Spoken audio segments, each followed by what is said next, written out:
Maybe they misunderstood.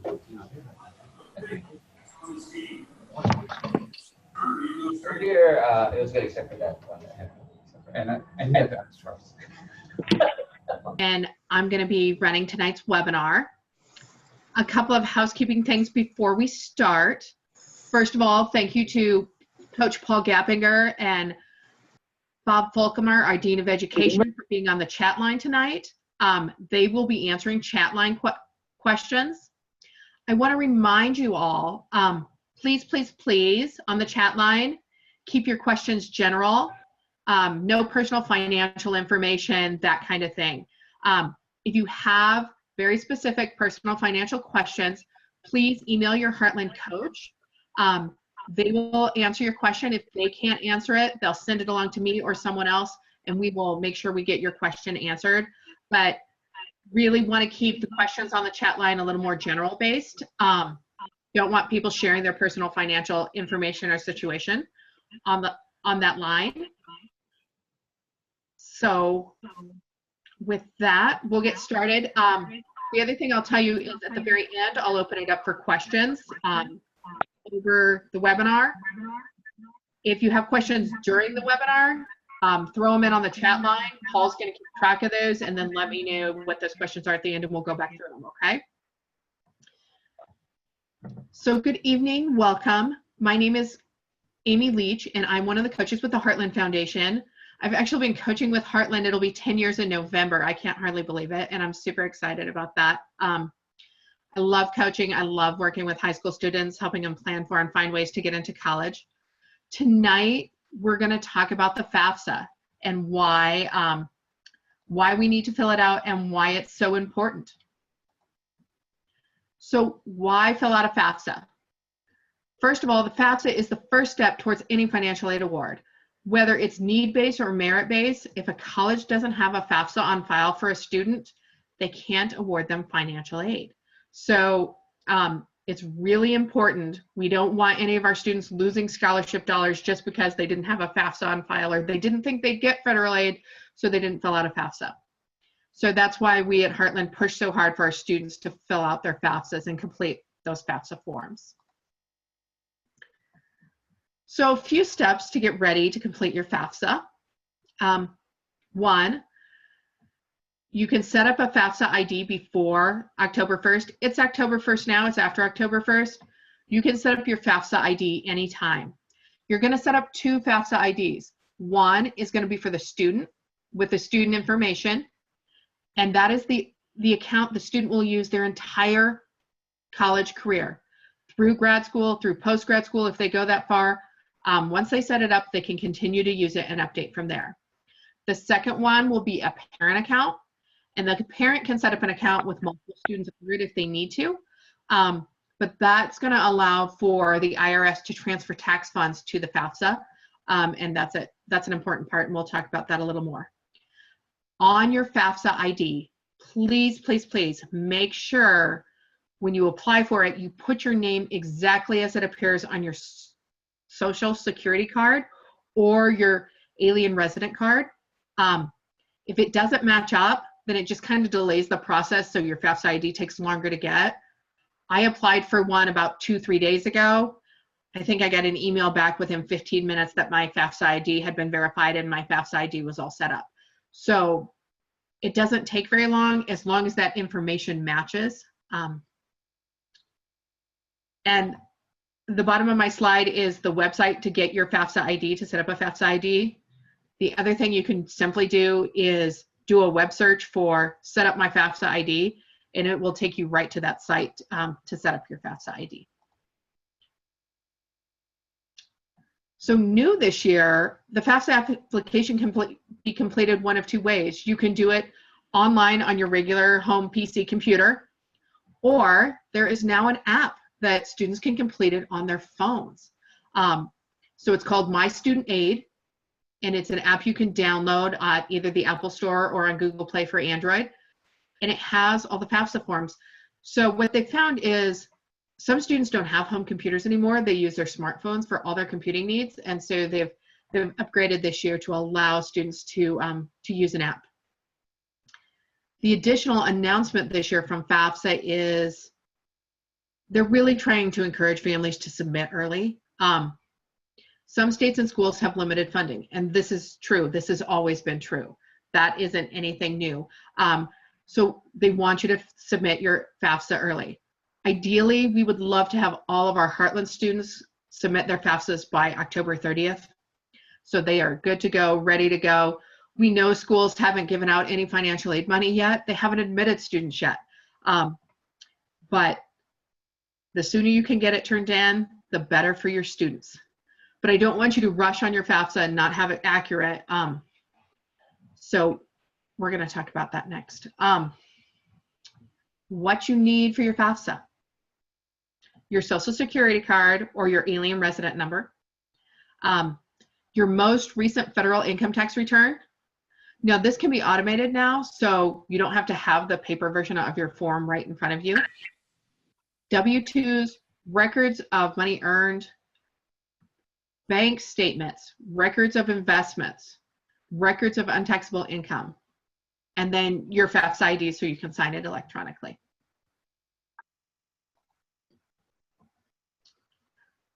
So we are going to talk about sections of the FAFSA, and we're going to do a general overview.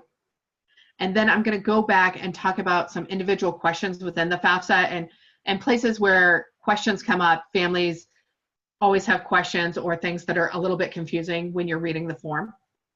So basic overview, section 1 through 3 are all student information. Please students, don't put your parents' income in that section. It won't work out well for you on FAFSA. And I say that because I've actually, when I've reviewed FAFSAs, had, you know, a handful of students that their income is actually their parents' income, but it's in the student section. So that's one of those mistakes we like to avoid. On question 29, even if you've taken college courses as a high school student, so if you've taken a couple of college courses in the summer, or your high school has concurrent enrollment and you've taken some college courses as a high school senior, you're still going to put on question 29 that you've never attended college.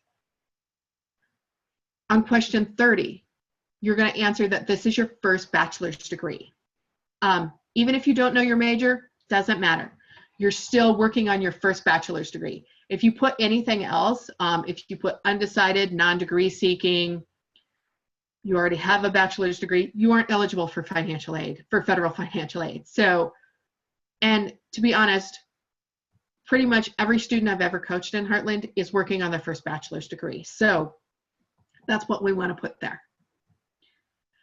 Step 4 is all parent information, parent demographics, household income, all that kind of stuff for parents.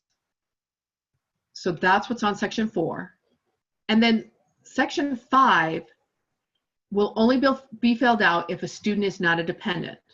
And for a student to not be a dependent, meaning that the student does not have to use their parents' tax information on the FAFSA, one of about 4 things have to happen. 1, the student has to be over the age of 25. 2, the student has to be married. That can make them not a dependent. If the student has a child, they are not a dependent. Or if the student has been emancipated by the state from their parents, or both parents are deceased and they're considered an orphan or a ward of the state. So those are the things that make a student not a dependent and their parents' information not have to be used on the FAFSA. I have yet to have one of those students working in Heartland. I think I've had one student who meets one of those qualifications. So generally speaking, when it comes to the parent section, that section is going to need to be completed with the parent information. Step 6 is colleges to send the FAFSA to. Every single college has its own code for FAFSA. You can put in up to 10. There's one of 2 ways to do that. You can look up on the FAFSA website what the school codes are, or you can Google, like I usually just Google FAFSA code for University of California, Berkeley. Pops right up, I put that number in. And so I have a little list on the side of all those listed off. So when I get to that section, it's really quick to fill those in. But you can do it right there on the FAFSA as well. You know, if you're a student who's applying to more than 10 schools, and this happens, what you do is you submit your first 10. Once those have been received, you go back in and edit your FAFSA, and you can drop out a couple of schools and add a couple other schools back in. So that's how you can do that. So you can add additional schools. That's not a problem. Step 7 is to sign and date your FAFSA. Then step 8, it asks the question, do you want to keep a copy for your records? And the answer is yes. Yes, yes, yes, please. It saves it as a PDF. Send that to your Heartland coach. Send that to your coach. Let them review it before you submit your FAFSA. There are corrections you can make before you submit. Once you submit your FAFSA, some questions will not allow you to make changes or edits. So please make sure you pay attention to that, and let your coaches review them. Usually takes us coaches a day or two. If there's a tricky question, we'll get together with each other, pull it up on the screen, talk about it, make sure we get you the right information to make those corrections before you submit your FAFSA. So please do that. Take advantage of that. You don't know how many times students submit FAFSAs that are incorrect. Last year was the first time I had one that didn't have a correction on it. And I found out that student was on my webinar and then re-listened to my webinar when they were filling out their FAFSA. So I know that this webinar helps students fill them out correctly, but please let your coaches look over them and check those. So now I'm going to talk a little bit about the questions on the FAFSA. I'm not going to talk about every question. Some of them are student names, student ID, easy stuff. We're not going to go over those. We're going to go over the hard ones. Question 11. If your student has a driver's license, put the driver's license number in there. If they don't have a driver's license, leave it blank. But it says it's optional. It's not really optional. If that number's in there, it just helps the process of their FAFSA go quicker. So we're going to leave it in there. Question number 22, for all male students, you have to register for selective service. Now, not all of our male students are 18 right now, and they're filling out their FAFSA. So there's a box over there that they can click that says, register me. So when they turn 18, FAFSA will automatically register them for selective service. If a male student is not registered for selective service, they're not eligible for FAFSA or financial aid. The other thing is, if the student's already registered and the school says, no, you didn't register, they can go to the selective service website and print off proof of their registration for selective service and bring that into the college. So that's question 22, and that only applies to our male students. Question 24 and 25, parents' highest level of education in the United States. Now, the reason this question is a little bit important to our students is because first-time degree-seeking students are often eligible for more funding or additional funding through schools. So we want to make sure this is accurate. Now, if a parent doesn't have a degree in the United States and it's not a degree that transfers over to the US, then they can put as their highest level of education as a high school diploma. So if a student has, or if a parent has a master's degree in China, but if they come to the US and try and use that master's degree and they can't, a job won't take that master's degree as a certified degree, then we're going to put that parent's highest education as high school diploma. Just because that could help the student get a little more financial aid. Then question number 26 for the students is just a little bit confusing in its wording. All of our students are going to graduate from high school.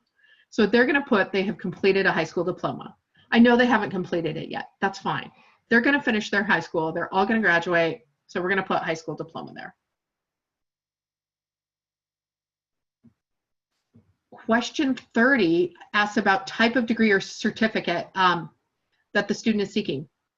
Our students are seeking their first bachelor's degree. I kind of covered this in the first part, but that's what we want them to put in there. Doesn't matter if they're an undecided major, doesn't matter if they're thinking about double majoring. They're still working on their first bachelor's degree. So that's what we want to put in there. Question 31, is a student interested in work study? Yes, absolutely, and always. Even if we have a student who doesn't want to work on campus, they can find a job on campus and get work study money. If they're working with a professor and the professor really likes them, the professor can say, hey, did you mark that you were eligible for work, you applied for work study? You can put yes, and they can do that. So that's why we want to put yes there. Just because you're awarded work study doesn't mean you have to take it.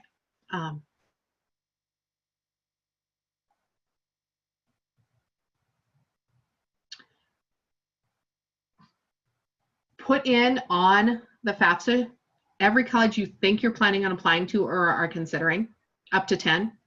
It's easier to do that up front than to go back and add colleges. So make sure you're thinking about that. If there's a school you're like, yeah, I think I might apply there, okay, fine, put it in there. If you decide later not to, no big deal. On the parent section, there's lots of information here. So question 61 asks about the parent name. If your parents are divorced or separated, then you are going to put the parent you live with 51% of the time, and their income is what's going to count towards your financial aid.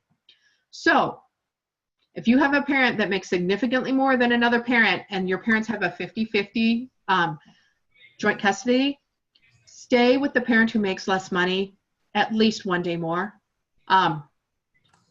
Doesn't matter. Just as long as you're with them 51% of the time, that's what can go in there. Questions 85 through 89. These are going to auto transfer from the IRS. And that's why that parent needs that FAFSA ID. This allows this auto transfer to happen really easily. The nice thing about this is it makes those questions significantly less complicated than they're worded, because they have a bunch of tax return numbers and what line from what tax return you need to put in there.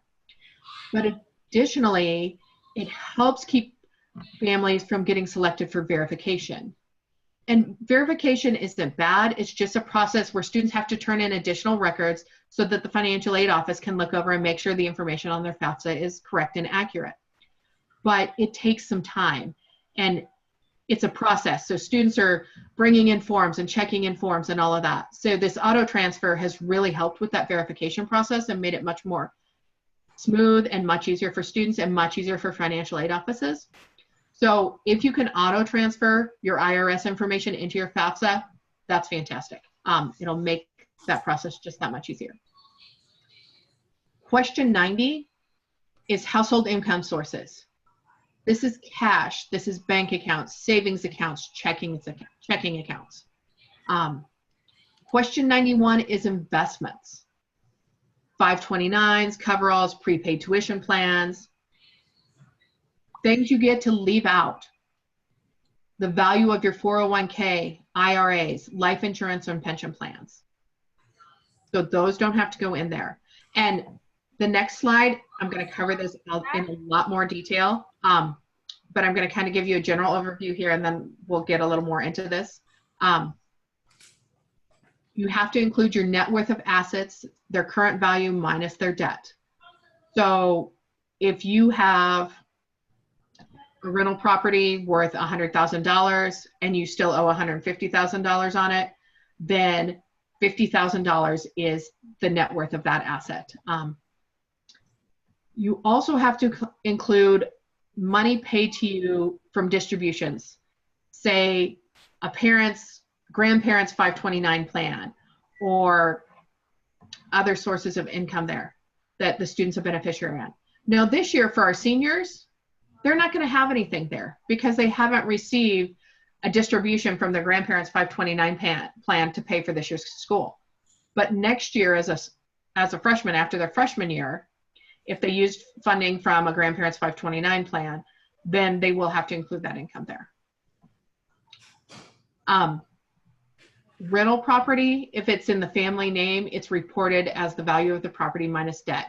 And I'll cover that a little bit more in depth on the next page. IRAs, on the FAFSA, you don't put an IRA on the FAFSA unless you've taken a withdrawal from that IRA to help pay for school. So, or if your parents have taken a withdrawal from their IRA. So if you're a parent close to retirement, if you can hold off a little bit for a couple of years of college and not have to take withdrawals out of that IRA, it's going to help your student's financial aid status. So know that so that value of that IRA would be reported if you take a withdrawal from it. So here's my big screen on assets and what you have to report and what you don't have to report in terms of net worth. So the first thing I'm going to talk about are the things you don't have to report as assets. The home in which your family resides.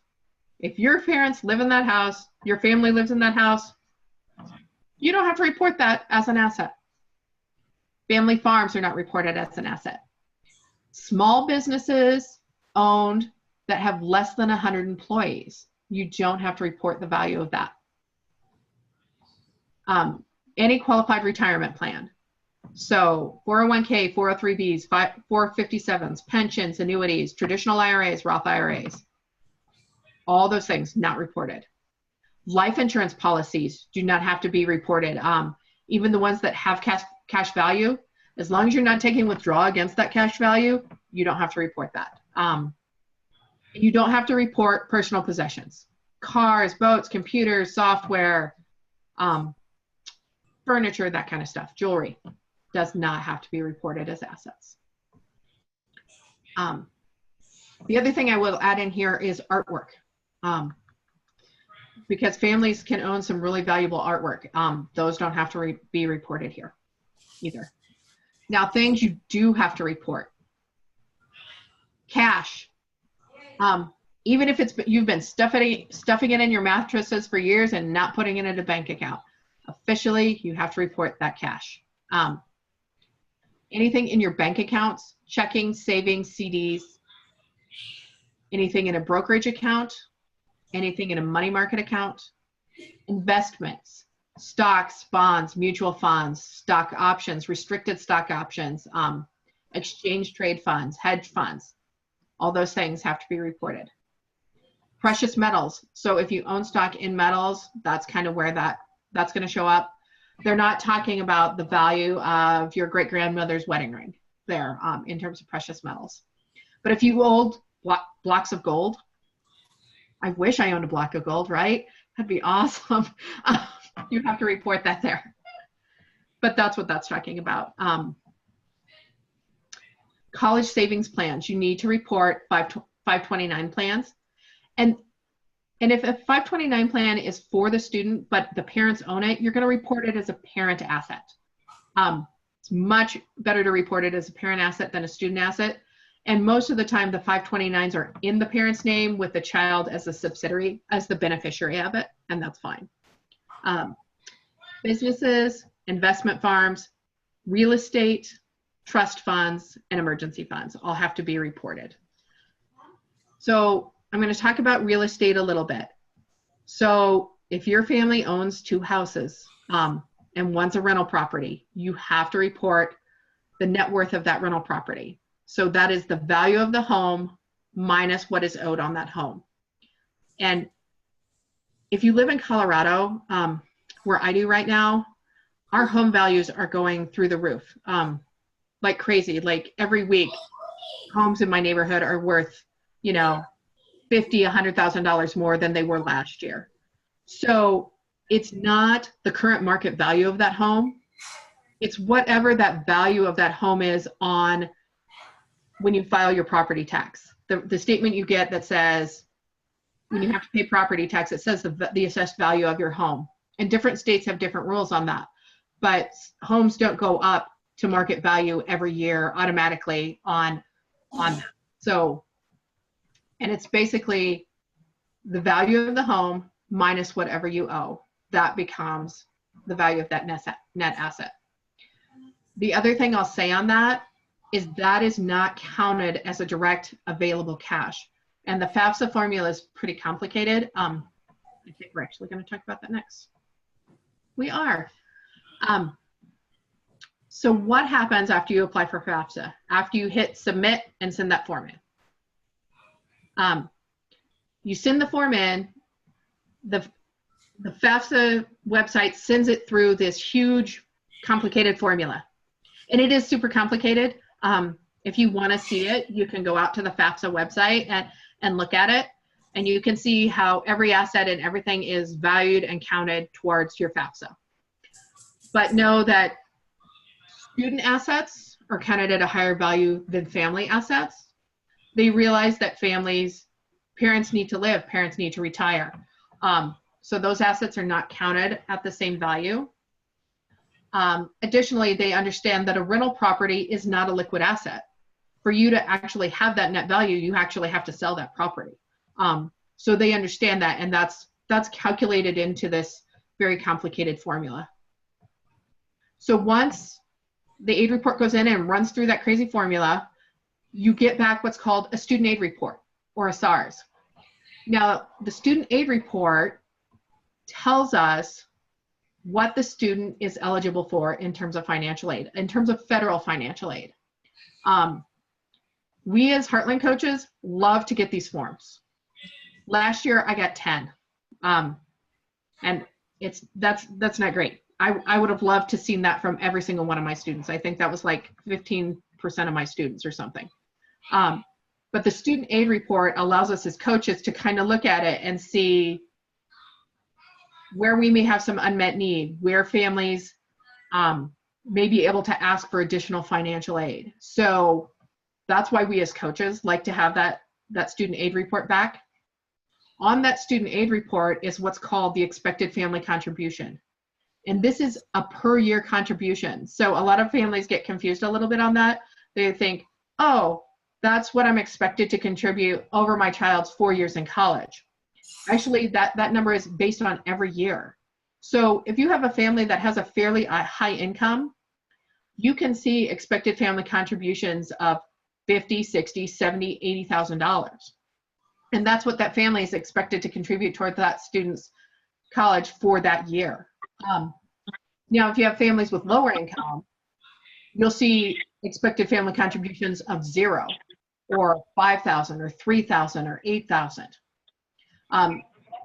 If a student has an expected family contribution of 0, they will be eligible for what's called full federal aid. And by the way, full federal aid does not mean full college tuition, room and board. It just means they're eligible for as much as they're eligible for within that school's financial aid, federal financial aid package. And EFC determines what's called need-based financial aid. EFC doesn't have any impact on merit-based aid. So if we have a really sharp student who has really strong SATs, really good grades, all that kind of stuff, EFC doesn't have an impact on that. It just impacts what is called need-based financial aid. So need-based financial aid, somebody needs to mute, comes in a couple of different ways. It comes in the form of student loans, and it comes in the form of grants. So student loans, if a student gets a student loan and chooses to take it, they need to complete the student loan counseling. Student loan counseling takes between 40 minutes to an hour and a half to complete. And the whole goal of that is so that the student understands that they have a loan and what that means in terms of having to pay it back. And there are two types of loans. A subsidized student loan, which these are the best ones. And the reason these are the best kind of student loans is because there's no interest while the student is attending college. Even if they go on and do postgraduate work all the way through, if they took a loan as a freshman for $2,000 and they go all the way through medical school, they won't have to pay on that $2,000 student loan until after they graduate, actually 6 months after they graduate, but that loan will also have no interest on it.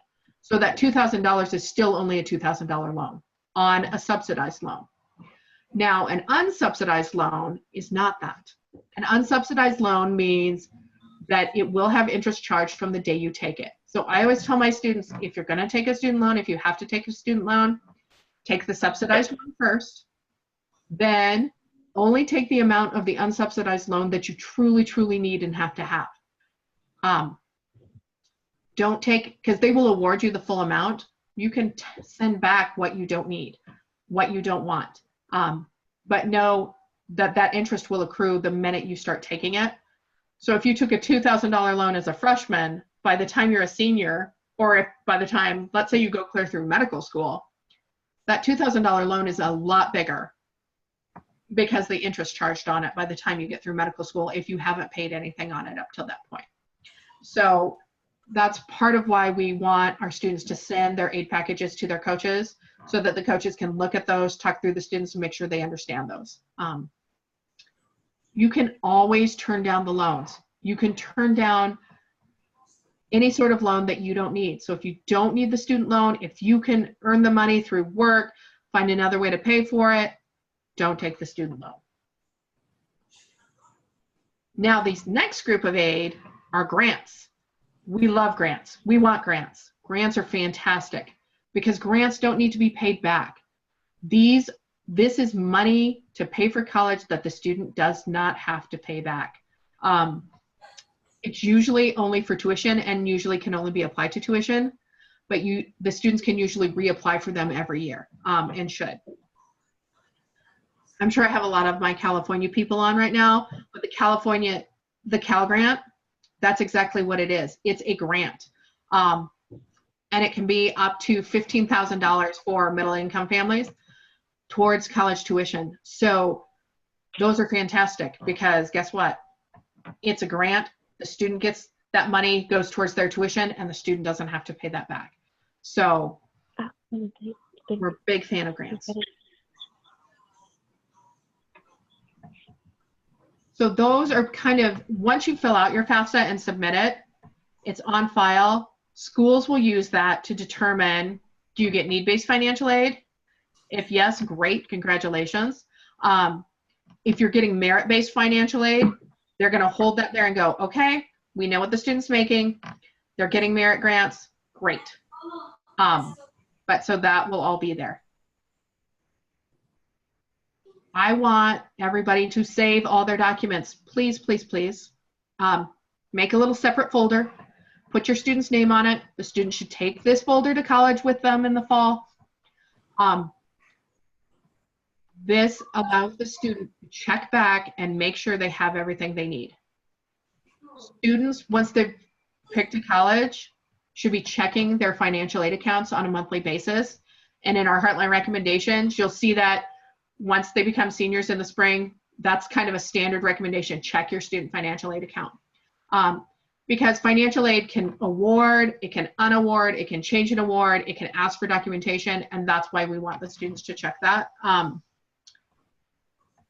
The students should keep a file of everything, and all their documents should have either their student number or their social security number on them.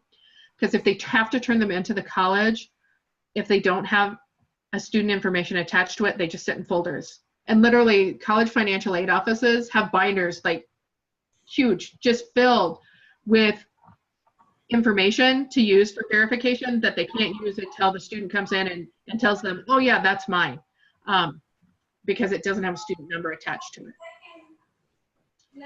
There's a large percent of students who get selected for verification. So if you have a student that gets selected for verification, don't feel like they're being singled out. Lots and lots of students get selected for verification.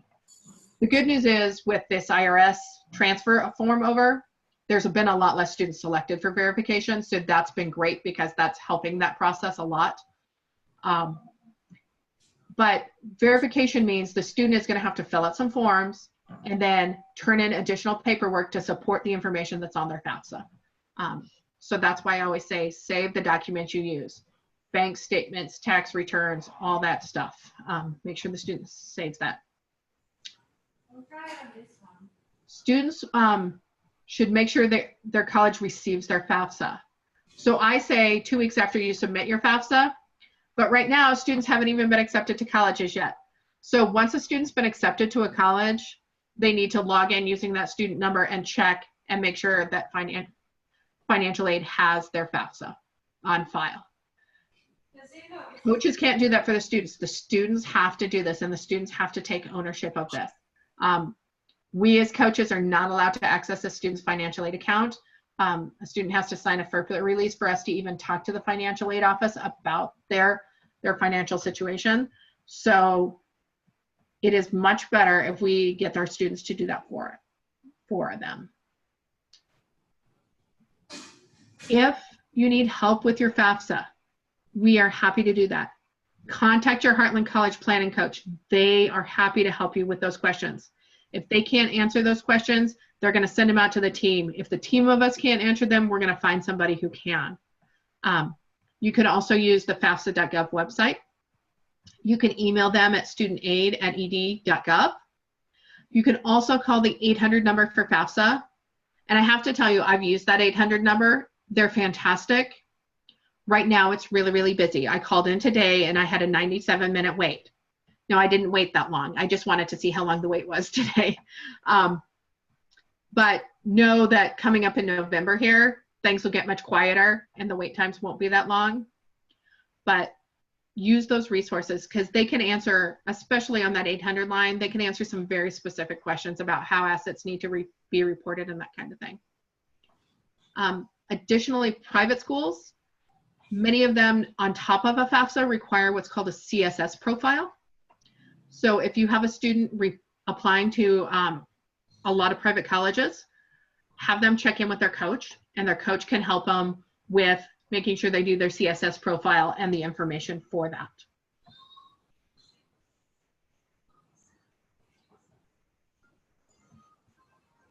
All right, Paul, how are things on the chat line, and do you have some questions for me? I think I've been covering most of it. There's been a couple of questions that have been on certain investments. How far back do you need to report your investment accounts? It's just current value of your investment accounts. You're also asking if we're going to do a CSS webinar. As far as I know, we're not. Is that correct? That is correct. Okay. And what's the importance of when parents list their degree? Isn't that used mostly for statistical reasons, or does that affect FAFSA eligibility in any way? It doesn't affect FAFSA eligibility, but if you have a student who's eligible for aid, they could get additional aid being a first-time college student. First-time college student, first member of a family to go to college, there's an additional pot of money set aside for that for students with financial need.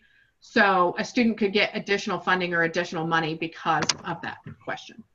Okay. Did you cover anything about other siblings in college? I did not, but I'll be happy to talk about that.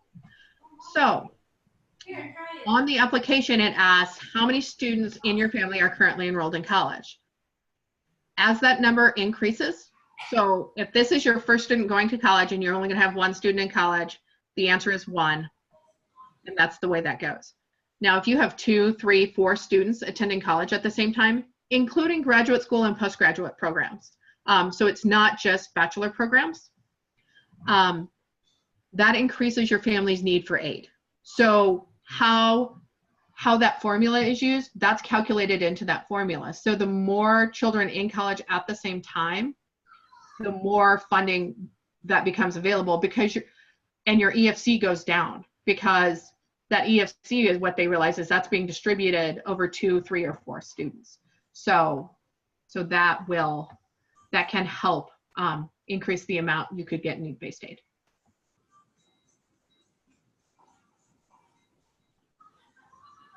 Anything else good for me, Paul? I think we're pretty much caught up, but we do have one here. Let's see where to go.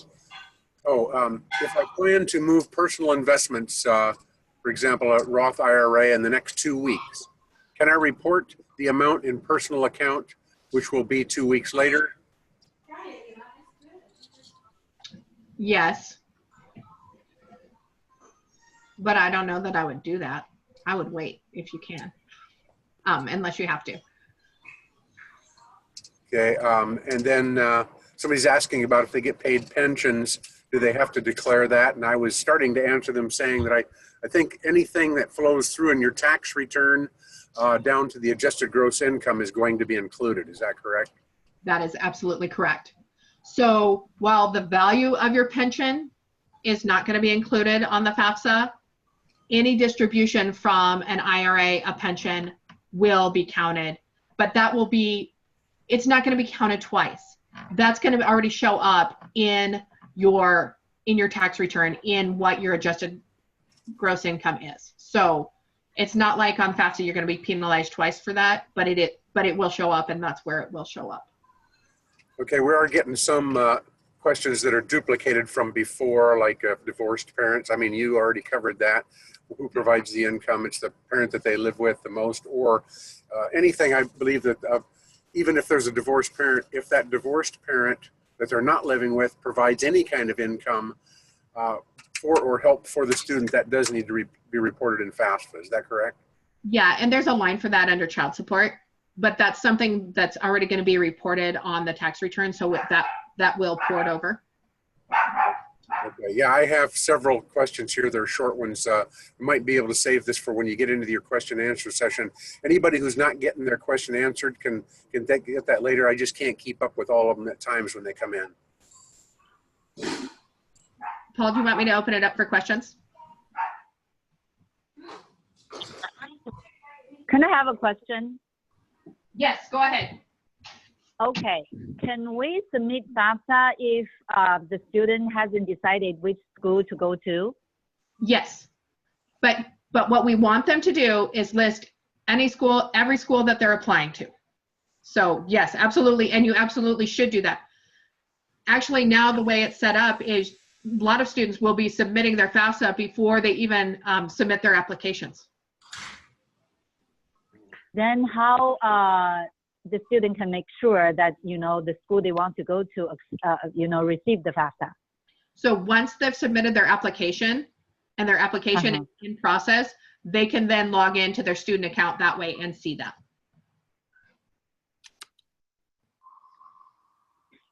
Okay, so it will be linked automatically? Yes. And that's where those student codes are. So the students need to make sure they get those codes and have them accurate when they complete that FAFSA. So the student has to choose their school? Yes, they have to choose, they can choose up to 10 schools. Yeah, my question is, if they haven't decided which school to go to, they cannot submit the FAFSA, right? They have to fill out that form, like put in 10 schools or, whatever schools, right? They have to put a school there so that the FAFSA can be sent to the school, right? Right. And they can always add more schools. So if the student decides later after they've submitted their FAFSA, there's another school they want to apply to, they can always add that school on. Okay, but the student hasn't decided which school to go to, then don't submit FAFSA, right? You have a student that doesn't know any schools they're applying to right now? They haven't been in the Heartland program. My daughter, they need to talk to their coach ASAP because we want to like they better be talking to their coach. Have them talk to their coach immediately. Okay. I got because it. We want to nail that list down quickly here. Okay, got it. Thank you very much. Amy, I'll go next. Question I have is, let's say if the parent is making more than 100K. Okay. Does the asset value has any significance on the FAFSA? No, because once the family's adjusted gross income, if their adjusted gross income is over 75,000, they're probably not going to be eligible for need-based financial aid. Now in California, 100,000 will still put you in that realm of eligibility for some Cal grant. But in terms of need-based money, it's not going to have an impact. Okay, not even grants? If they're merit-based grants, it will, but not federal need-based grants. No, it won't impact. Okay, all right, thank you. I have a question. Hi, Coach Amy. This is Heidi here in California. We have a question on if a student is a dependent of a working visa parent, what kind of financial aid can they be eligible for other than merit-based? That's you're going to be private scholarships that allow for international so and or the institution international student scholarships, they would be eligible for those. But if they're on an F1 visa, they are not really eligible for FAFSA. The college may still ask them to fill out a FAFSA. That's not uncommon for international students to do. But yeah, they're if they are not, have them talk to their coach specifically about what they're going to need to do, because depending on where they live and where they're applying and how long they've been here, there may be some additional funding available. okay, and it's different for F1 versus just a dependent of an H visa, right? Yes, unfortunately. Okay, thank you.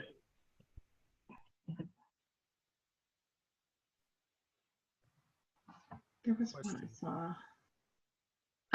Other questions? Yes, I have a question. Go ahead. I have few students in the college. One of them will be a bachelor in December, and then she wants to take a break 6 months or 12 months and then continue with the studying after that. Okay. Should she file FAFSA? Yes, because if she decides to only take 6 months off. Yes. Um, She's not sure yet. It may be 6 months, maybe 12. Yeah, I would do it, because here's the thing. If she decides to wait and doesn't decide to go during the next academic year, it won't hurt anything that she completed it. But if she decides to go and doesn't have it on file, then it puts her in a position where she's not eligible. And then if she takes a 6 months break, she will have to start paying her loans, right? Yes. Yes. I have one more question about my youngest, who is actually 16 and a half. Okay. About the selective service. If he is not 18 yet and will not be 18 in next school year, so does that mean that he will not be eligible for FAFSA benefits? He'll be fine, because you're going to mark that box that says register me for selective service, and then so when he turns 18, it will automatically register him. But up to the point that he is not 18, that is not a requirement. So if he's young and going to college, he'll be fine as long as you've marked that register me, because then it will automatically happen on his 18th birthday, and that'll be fine. Thank you. That's a complicated one, because I have a student who's going to start before his 18th birthday as well, and so I get that. Can I ask a question, please? Yeah, go ahead. I live abroad, and my income is, because I live abroad, so the income that I make is not, we don't need to tax it, and I'm a foreign parent and working for a foreign company abroad. But my child is going to a school in California. So if I don't have any tax contributions, would I be able to apply for anything? You're still gonna have assets in cash balance. Okay. So you'll use, so while you're not gonna be required, there's a line on there that says not required to file US federal income tax. Okay. Or state income tax, and you're gonna mark those boxes. Okay. But that other asset category is where your income is gonna end up showing up. Okay, thank you. Thank you, Amy. Other questions? Wow. I got off easy tonight. Hi, no, Amy. Okay, go ahead. Great, go ahead. Hi, Amy. It's Elaine here at Illinois. I just have a question. I have a daughter that's going to be in for the 19 and 20 school year, but I'm taking my master's degree too. Do we? I don't need to. I would only call one on the college student that's going to be entering on that school year, isn't it? No, it's two. If you're working on your master's and she's going to college, that's two of you. Oh, because it says in there that do not include parents in there. On the so I could include myself. Yeah, you should be able to include yourself. Okay. And if I want to fill up a FAFSA for myself, I have to create my own then? Yep. Okay, thank you. And you should absolutely do it. Okay, Amy, I'm in Taiwan. Just wanted to thank you. Okay. You're welcome. Any other questions? Yes, Amy. Question about question 88 and 89. Parents' income earned from work.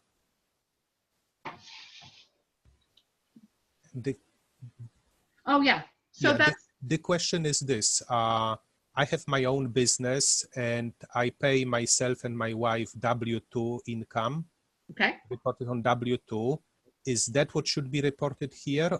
Because Yes. I have also additional income as a company income. That should be here too or not? No, your company income is going to show up in that IRS reporting section. Mm-hmm. So not here. So not there. So what is on your W-2 goes on that on those Okay. lines. Thank you very much. Hi, may I Amy, ask a can I have a question? question? Okay, one of you go, then the other. Okay, two accounts, right? So student account and parent account. Mhm. Who should fill out the form? I argue that the student should fill out the form, and then the parents can come in and transfer over their IRA or their IRS tax information. And I say that because it's good for the students to learn how to fill it out. Okay, so when parents open their account, they don't need to fill out anything other than transfer IRS documents, right? Correct. Okay, And and then the parent income section, they should fill out that parent assets section as well. So questions. so only only income and asset and transfer IRS documents. Yep. Okay, and then students should submit the final, like everything, FAFSA, right? Yes. Okay, But thank they're you. going to print a copy and send it to their coach first for review before they do that. Okay, got it. Thank you. You're welcome. Hi, Amy. May I ask a question, please? Yeah. How about for the students who take a 2-year pit stop at community colleges and would not need any financial help at this time? Would it be helpful for them to apply FAFSA or when they transfer? They should fill it out because you never know. The community college in the program they're in could give them a scholarship, and then they can't award them the scholarship because they don't have a FAFSA on file. Or the community college foundation may award them a scholarship, and then they can't award it to them because they don't have a FAFSA on file. So I always say, fill it out anyway. If you don't get a need-based award, that's okay, but it keeps you eligible for scholarships and other awards that you might not be awarded otherwise. Very good. And I say that from a person who lost a $10,000 scholarship because she didn't have a FAFSA on file. Okay. And it was awful. I couldn't believe that I couldn't be awarded the scholarship because I hadn't filled out a stupid federal form. And that was I was a college student, and that was my whole attitude about it. So I always tell my students, just fill it out. And the good news is, once you've filled it out the first time, the next year, all you have to do is go back and update it. And usually that means just transferring your IRS tax information. So it is significantly easier after the first year. Good to know. Thank you. You're welcome. Hi, Amy. Hi, go ahead. It's Linda. Just clarify for me, please. Do family businesses include a business owned by one parent? I know you answered it already, but I'm still not 100%. Yes, but a family business that has less than 100 employees does not have to be reported the value of the business. The value of the business. They still would have to report income from that business, but that would be on their tax form anyway. Okay. Less than 100 employees, they don't have to report the value. Correct. Okay, thank you. Hi, Amy. Yes. Yeah, this is Kevin John. We are trying to file FAFSA for my daughter. Mm-hmm. Now, my situation is that last year, since we're using last year's tax filing, my last year's total, I think the gross tax income was was significantly higher than my regular income because I made quite a bit of money from stock. Okay. Now, the regular, the salary is significantly lower. Okay. So I imagine that this would affect the first year, or which is next year's, the whatever the judgment, right? They looking at my information, right? Yep. But next year, if I filed again, I don't have that extra income. Okay. Then it will go back to my salary base. Do I understand this right? Yes.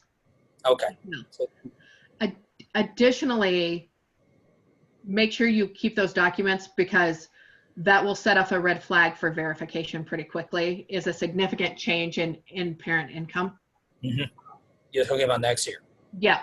Yeah. So don't be surprised if that happens. Sure. Not a big deal. All right.